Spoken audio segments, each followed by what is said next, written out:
to the virtual information session for the Master of Arts in Conflict Resolution at Georgetown University. I'm Professor Katy Collin, and I direct the master's program here.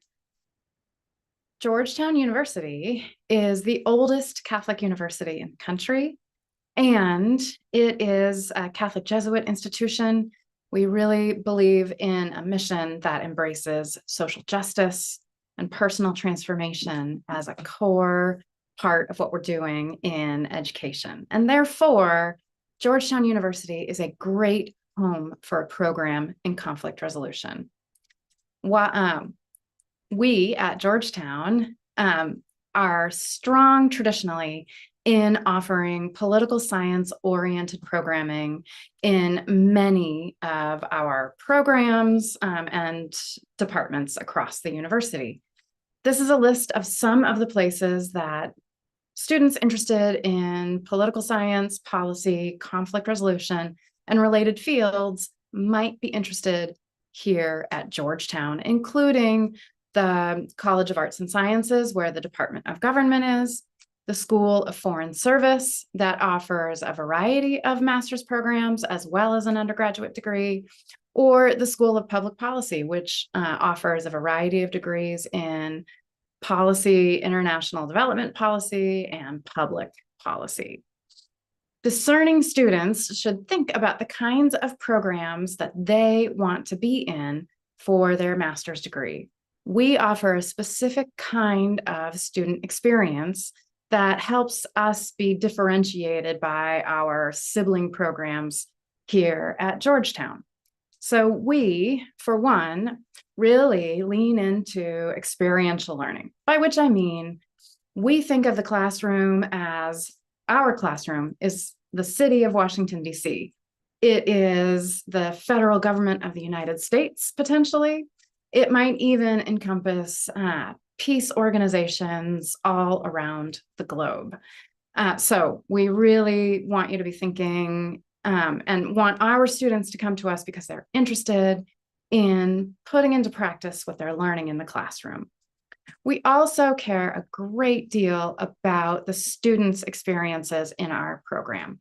We do a lot to invest in community, to invest in curriculum outside the classroom, and to help our students build bonds amongst themselves as they go through our programming. We think it's good for them while they are here with us, and we think that it helps them launch their careers once they graduate. So we are in the Department of Government in the College of Arts and Sciences at Georgetown University. The Department of Government is the political science department on campus, and it offers undergraduate degrees, master's degree programs, and it has a PhD program. There are 3 master's degree programs inside the department, and each is small, relatively intensive, practically focused, and really goes out of its way to be bespoke, by which we mean that each of our curricula in each of these programs can be adapted to specific student intellectual curiosities and their needs as students at Georgetown inside the degrees. We have unique formats. Each program offers a specific flavor of experiential learning, and each program is similarly focused on curriculum inside and outside the classroom. The Department of Government is a traditional political science department and offers subfields like American government, international relations, political theory, comparative government. The MA programs are more niche and a little bit less traditional, potentially. You could think about it that way.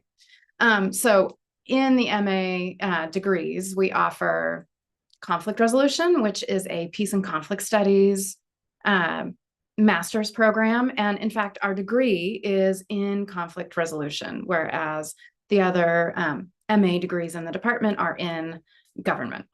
So in addition, we have a sibling program in democracy and governance. We have a sibling program in American government. Each of these programs has courses that are taught by academicians, scholars, professors at the cutting edge of their field within the Department of Government at Georgetown, and practitioners who are out in the world doing what they are teaching you. So all of our students get an extraordinary blend of folks that are at the top of their field in terms of practice and people that are at the top of their field in terms of academic research and knowledge. The Master of Arts in Conflict Resolution trains students to address conflict at all levels, whether that's interpersonal, community-based, domestic and national, based inside the United States, whether it focuses on foreign policy of the United States, or whether it focuses on the way conflict is working and peace is working at the global or multilateral level. We combine a traditional theory-based core set of courses with training in skills and, as I've said, experiential learning. Our core faculty, we have a strong set of faculty that teach their specialties for our students, and that includes scholars such as Dash Gerard, Laya Balcells, our founding Professor Lise Howard, Chantal Berman, Elizabeth Stanley, and me, Katy Collin. We also, as I've said, have top-level practitioner faculty. Folks like Brett Bruin, who is a founder at the Global Situation Room and worked in communications for the Obama White House. Frank Vogel, who is a founder of Transparency International, former World Bank development professional, former journalist, or Teresita Schaefer, who teaches applied negotiations and is a former ambassador. Our program is structured around 4 semesters of training in the classroom and out in the world or in the field. The curriculum is organized around what I like to call a 3-legged stool. So we have a traditional theory-based core to our curriculum, and that includes a gateway course in conflict resolution theory. We teach you about what conflict is and how it operates, what conflict resolution is and how it operates, and what peace policy and practice look like in the world at the moment. We follow that up with applied research methods for conflict resolution. And then our students take 5 graduate level seminars as electives. You need to take 2 of those in conflict resolution as a topic. 2 of them are general. So if you're interested in journalism, literature, sociology, ecology, climate change, regional studies, refugees and migration, humanitarian aid. In other words, this is a good place for you to deepen whatever brings you specifically in terms of your intellectual interests. We also require our students to be grounded in an area or region, and we require you to take an elective that is regionally or area focused.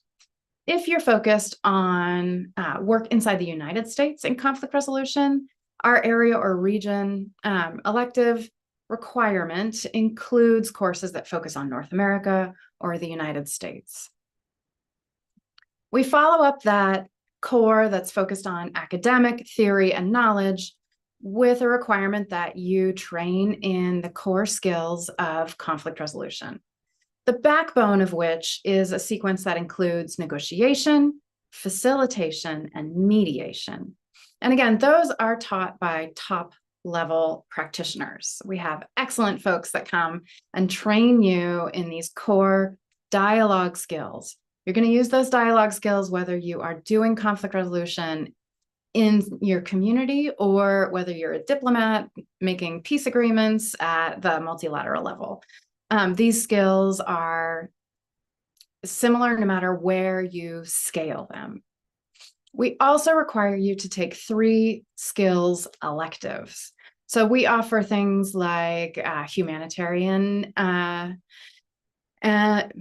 what is the name of that course? Humanitarian and conflict assessment, humanitarian aid and conflict assessment, counter crisis communications. We offer restorative justice. We offer advanced facilitation and negotiation. We offer a follow-on mediation course. And in fact, our students can opt to earn a certification in mediation through this skills training part of our curriculum. And the great majority of our students, in fact, do opt to do that. Then lastly, we have, one more thing about the skills training. Our skills electives, so those extra 3 credits, those are usually taught as intensive 2-day classes. So the flavor of them is much more like professional development courses that you would take in the future or actual skills training. So the feel in the classroom for the skills leg of our 3-legged stool is distinct from the feeling in the classroom that you have in your academic core, your master's level seminars. The last leg of our 3-legged stool is experiential learning. I've already mentioned it. This is the part of the curriculum where you take the knowledge and the skills that you're learning in the classroom and you apply it in the real world.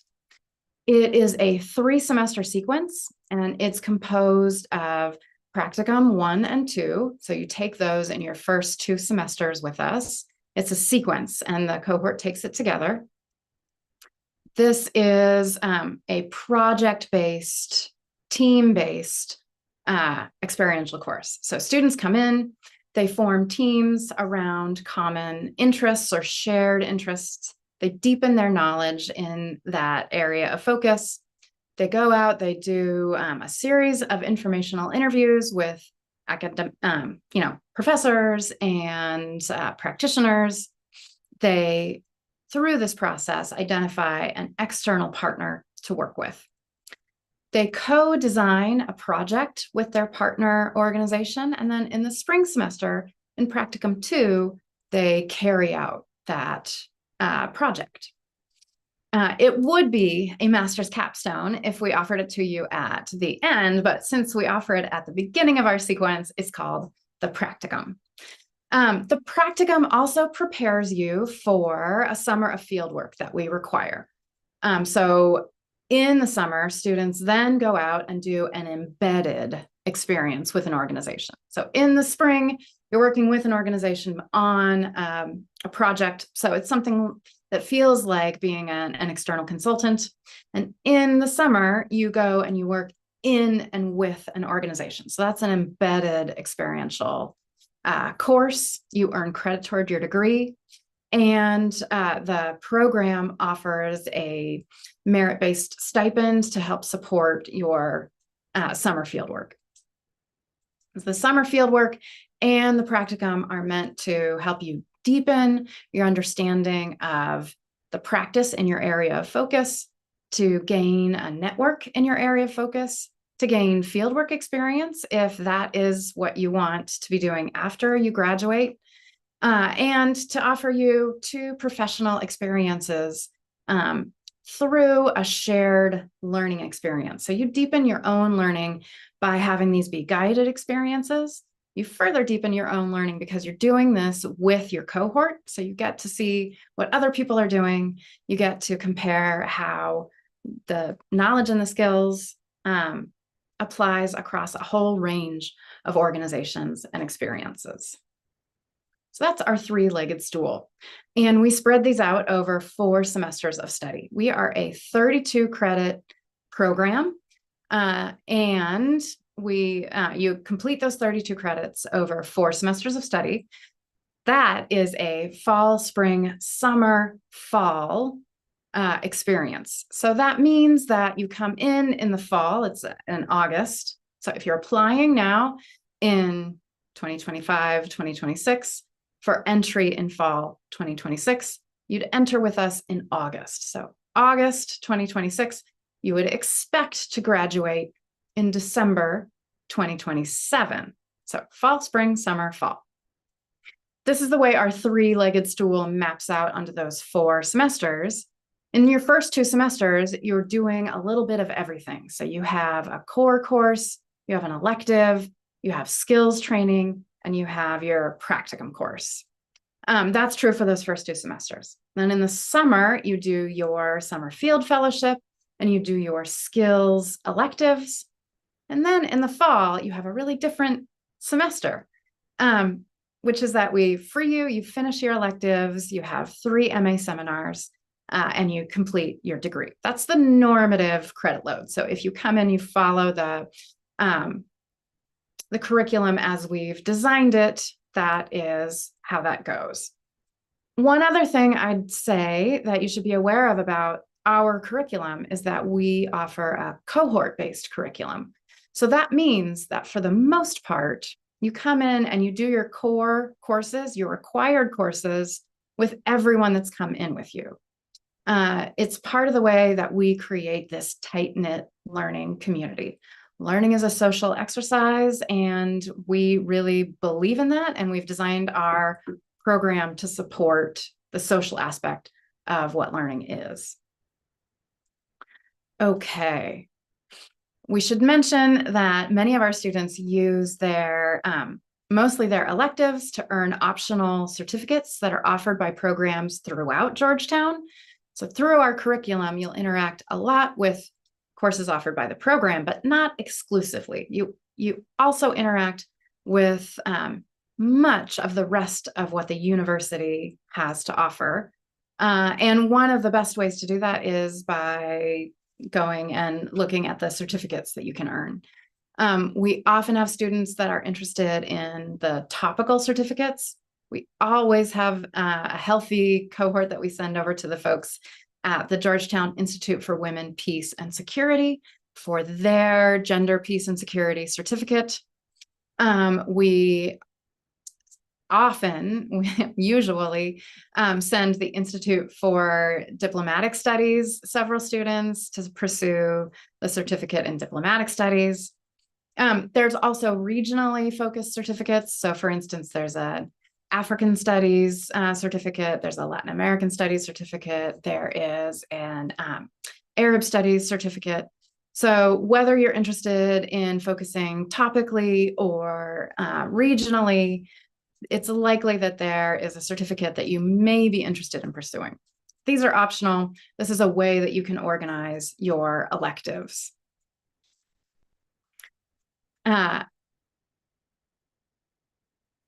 I want to say a little bit more about our experiential learning sequence. I am the professor usually for our practicum sequence, and so I'm especially fond of this part of our curriculum and proud of what our students accomplish.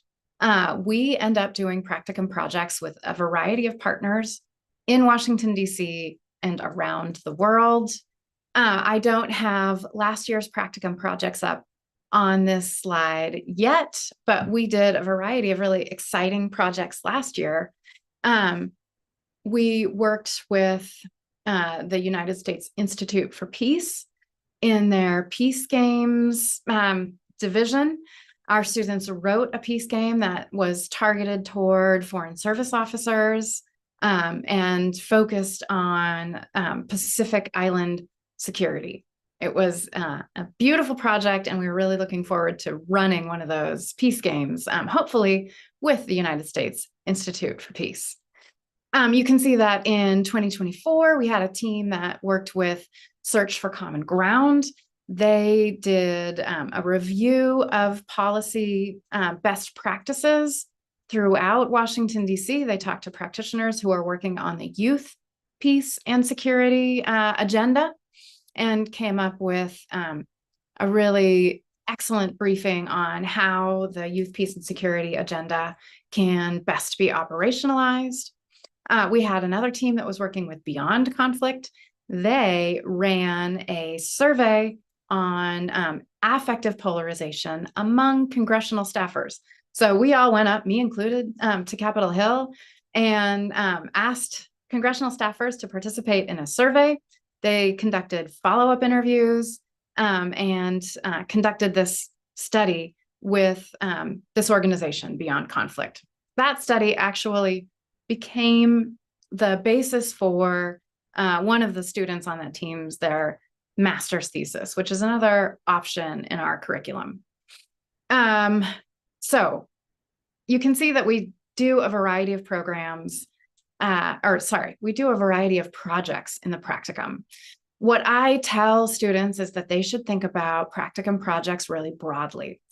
I don't want these to just be expansive research papers. I want them to be focused on application and for students to think about them really expansively. So we had a team of students that ran an all-day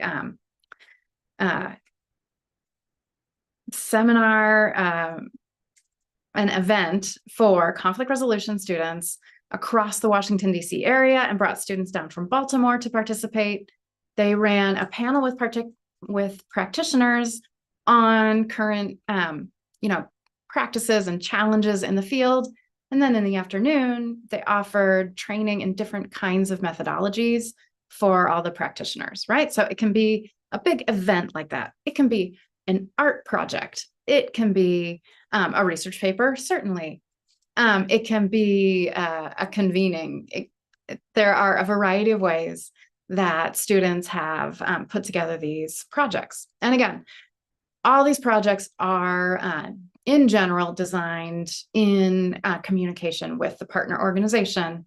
So we are making sure that students are deepening the skills that they are learning. They're deepening their knowledge of the field, but we're also in service of our partner organizations, right? We're not asking for guidance without giving anything back. The summer field fellowship, I also want to highlight. We have students that do the summer field fellowship all around the world. Our only restriction is a safety restriction. Otherwise, we send students to, let's see, these are photos of The Hague on the bottom. Last summer, we had a student in The Hague working with a think tank there. And this picture on the top is Quito, Ecuador. And we had a student there 3 to 4 years ago who was working with the International Organization for Migration, which is a UN agency. We have students that work in Washington, D.C. as well, very commonly. We often have in the past placed students at the United States Institute for Peace. This past summer, we had students at the Alliance for Peace Building. We've previously had people go to Search for Common Ground. So some of the big organizations in the peace field that are based here in Washington, D.C. and around the world. One of the reasons that we offer this field-based experience is because in order to get a job in the field, our students often need to show that they have experience in the field in the first place. It's one of these catch-22s about work in conflict resolution. So we're trying to help students understand what fieldwork is and have some experience to show on their resumes when they graduate with their master's degrees. So we also have students that do field work all around the world. So last summer, we had a student who was working with a community-based peace building organization in Stonestown, Zanzibar, which is part of Tanzania. We've had students working with refugees in Greece. We had this student that you can see in the wall of text here who was working with Peace Winds Japan. She was working in Kenya in the refugee camps, right? And Kenya is one of the, if not the top host of refugees in the world. They have some of the largest refugee camps, the longest standing refugee camps in the world. That particular organization worked with refugees in refugee camps, and that's what that student was doing over that summer. Last summer, we had a student in Bogota who was working at a risk analysis think tank. Let's see, where else did we send folks? We've sent folks, well, all over the world, in other words, all over the world. We had a student in Vietnam last summer working with an organization that works with second and third generation families who have been affected by Agent Orange, which was an impact of the American War in Vietnam. So you can see that there are a variety of ways that students find their summer field fellowship placements all over the world. That includes the United States. So if you are looking at conflict resolution because you would like to be a domestic practitioner, we had a student last summer who worked with a small NGO in Minnesota doing peace education work with high schoolers and elementary school age children. So, these placements also really run the gamut and serve students' interests in the field. And that brings me to talking about what our students do with degrees in conflict resolution. What are our career outcomes? For one thing, I want to start by saying that we really onboard training for the job market in our curriculum. Part of what you're doing while you're a conflict resolution student at Georgetown is learning how to interact with the job market.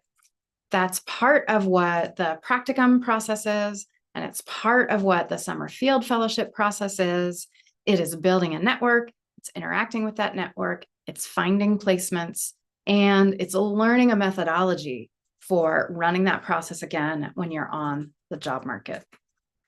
Most of our students work in public service of some kind.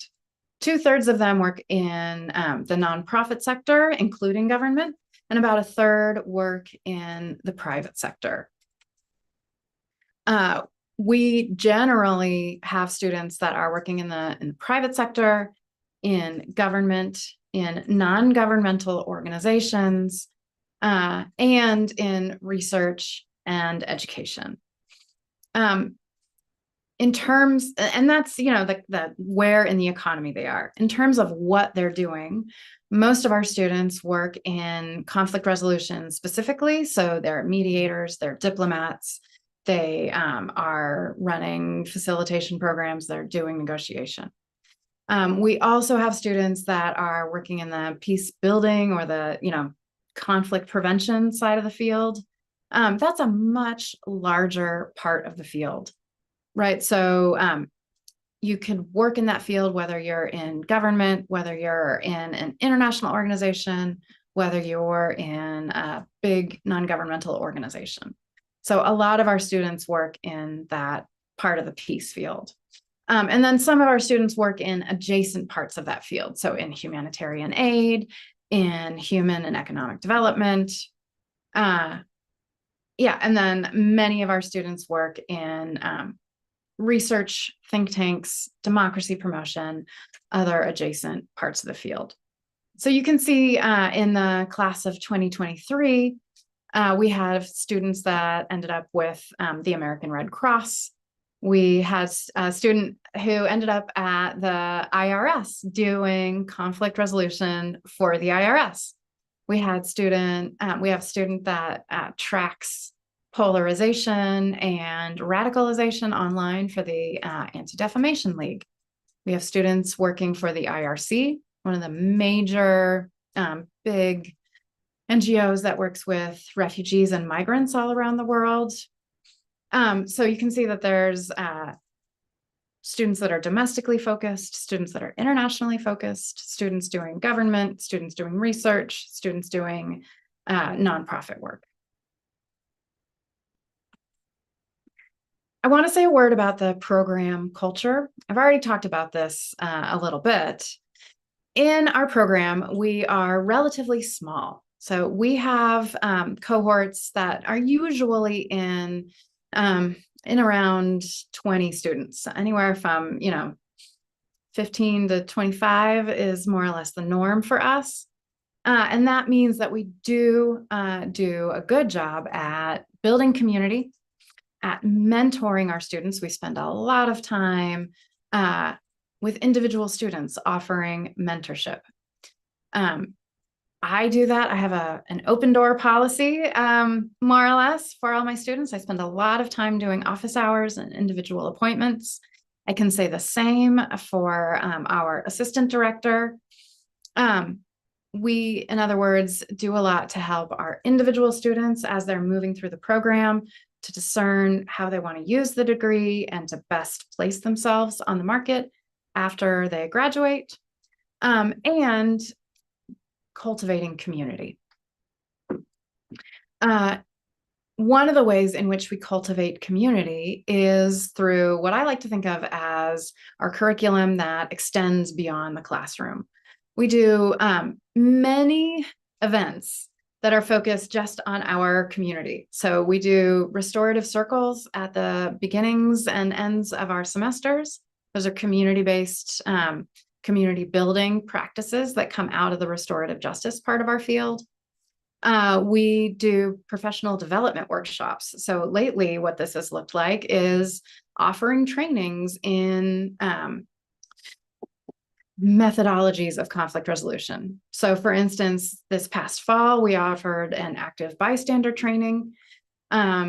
This spring, we're going to be offering a nonviolent communication training workshop.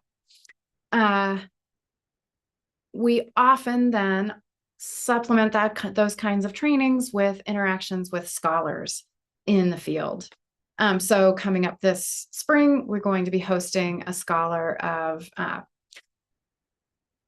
well, what is he studying? He studies political memory and peace agreements. Last summer, we hosted a scholar on peace education. The semester before that, we hosted a scholar of gender-based violence, and post-conflict justice processes. So we, offer these workshops. We have intimate interactions with folks that are doing research in our field. And then we also offer events that are face the university more broadly. So you can see here we have a meeting with the elders and the Bulletin of the Atomic Scientists on the occasion of the setting of the Doomsday Clock. It is a semi-regular practice of the Bulletin of the Atomic Scientists to come to our program to talk about the setting of the Doomsday Clock after they've announced how they're setting it for the year in the morning. So this particular panel included Juan Manuel Santos, the former president of Colombia, Nobel Peace Prize laureate, who crafted the 2016 peace agreement in Colombia, sitting next to Mary Robinson, who's the former president of the Republic of Ireland, and was the former High Commissioner for Human Rights for the United Nations. This is Elbigdorj Taksidi, who next to Mary, President Robinson, he was the former president and former prime minister of Mongolia, and he rose to political leadership out of being a democracy activist in his home state. And next to them is the former executive director of the Bulletin of the Atomic Scientists, Rachel Bronson. This is one of our students who is of Irish extraction and had the opportunity to interact with Mary Robinson. It was one of the great moments of our time and with that student that we got to provide that opportunity. We really put a lot of energy and effort into providing students these opportunities to speak with practitioners, to get additional training, and to have these larger events with thought leaders in the field. The Bulletin of the Atomic Scientists will be coming back home to us next month, so we're looking forward to hosting them there. Okay, let me talk a little bit then, if you are still listening and you're eager to apply, let's talk about how to apply. It's relatively straightforward. There is an application portal that you can navigate to through our webpage that's run for all graduate students at at the College of Arts and Sciences. What you need to apply is to submit the form through that portal.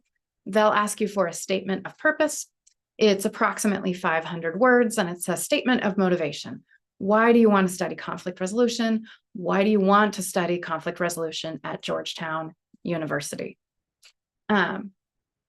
We want to see your resume or your CV.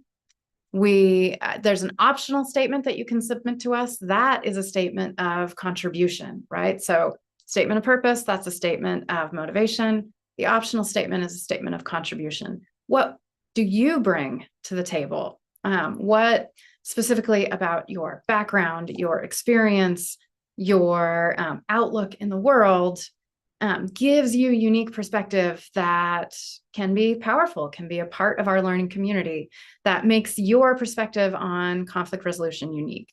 I always value when our applicants give us an optional statement, so consider doing that. Yes, then your resume or your CV. We want to see 3 letters of recommendation. Let me recommend to you that those letters come at least in part from academic sources. We want to see that professors that you've had in the past can speak to your performance as a student. If you've been working for a while, you can combine that with recommendations that are closer to the work that you're doing now, or, in other words, a professional recommendation. We want to see an academic writing sample. That's 10 to 20 pages. Again, what we want from that is to see that you can do the core thing that you'll be asked to do in all of your seminar courses that you'll have while you're in grad school at Georgetown.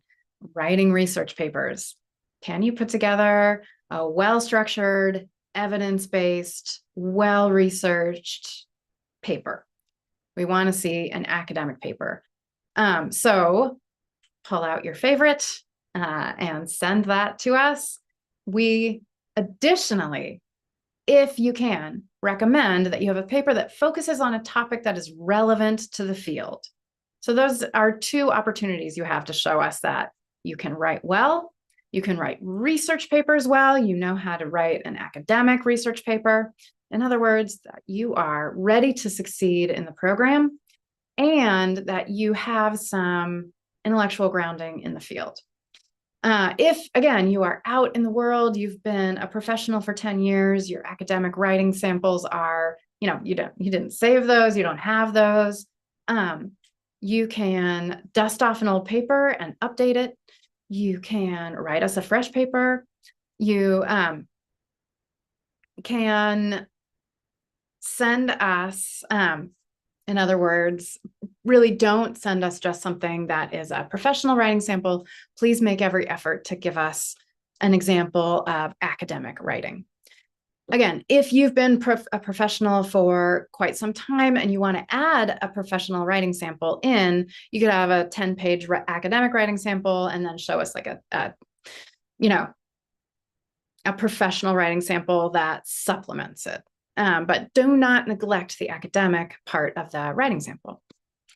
We additionally want to see your official transcripts, and there's transcript guidance in the application portal.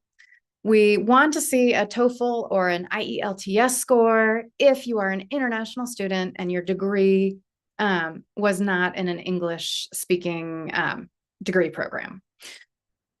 We recommend, but we don't require GRE scores. So if you haven't taken the GRE, you can submit your application without a GRE score.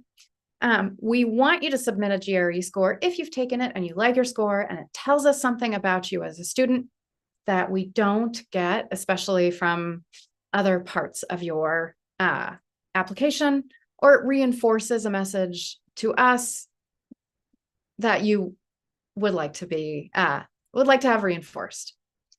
There's an application fee of $90. We have some categories of applicants where we will waive that application fee. So please head over to our website to check if you are think you might qualify for an application fee waiver. One of the key things that I want you to be thinking about while you're putting together all of these materials is that we look for two things overall when we're reading these applications.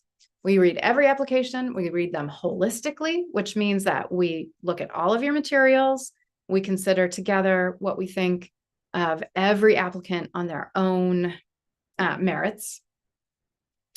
And we're looking for evidence that you can succeed in the program. We want to know that you can do the things at Georgetown that we're going to be asking you to do.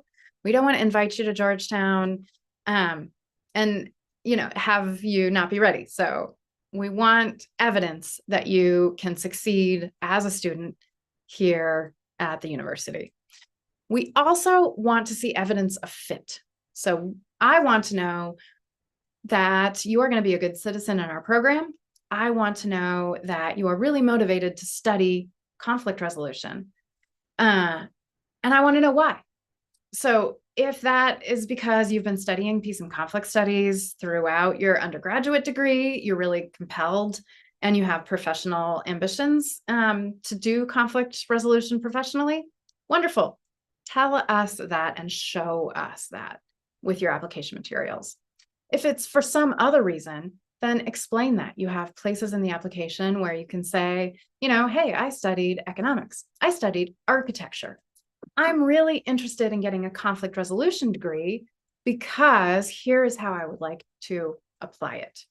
We're an interdisciplinary degree, so sometimes we get applications that are very much, I studied peace studies, I studied peace and justice studies, I studied political science, international relations, comparative politics. It's very, in our strike zone. It's very legible to us. Sometimes, though, we get students who apply from degrees that are far out. I studied humanities. We have many history students that come to us. As I said, we have architecture, public planning, psychology, criminal justice students that come to us. And for a lot of those, we understand how we intersect with those other fields, but we want you to make a case for yourself. What is the evidence of fit for you? Where do you see conflict resolution fitting into your professional journey? So every application, we read it holistically, we evaluate you on your own merits, and we're looking for evidence that you'll succeed as a student here at Georgetown and evidence that you fit in the conflict resolution field in the way that you understand and define it. We look for fit in your academic background, in your extracurricular background, in your professional background, in the statements that you make about your own background that we might not see in other areas. So consider that and give us evidence for those two qualities that we're looking for. Let me say a word about how people fund their master's degrees at Georgetown. In the United States, funding for master's programs is generally distinct from funding for undergraduate programs. And if you're an international student, it's really different from the way funding degrees in other parts of the world are done. So please make sure that you understand what the funding landscape and the tuition landscape are, as you are putting together your application. MA program financial aid varies significantly from university to university. So please familiarize yourself with the way that Georgetown's programs work. Most of our students fund their master's degree programs with a combination of external funding, student loans, and a modest amount of program supplied, merit-based, not need-based scholarships. So the CR program offers partial tuition scholarships. Again, those are modest. And because they come from the program rather than other parts of the university, you should expect them to cover, 1 to 2 of your 3 credit courses that you'll take in your first 2 semesters of study. We also offer teaching assistantships and research assistantships in the Department of Government and at key interlocutors or on-campus partners, such as the Office of the Student Ombuds and the Center for Social Justice. Those positions, we should really think about them as defraying costs of living.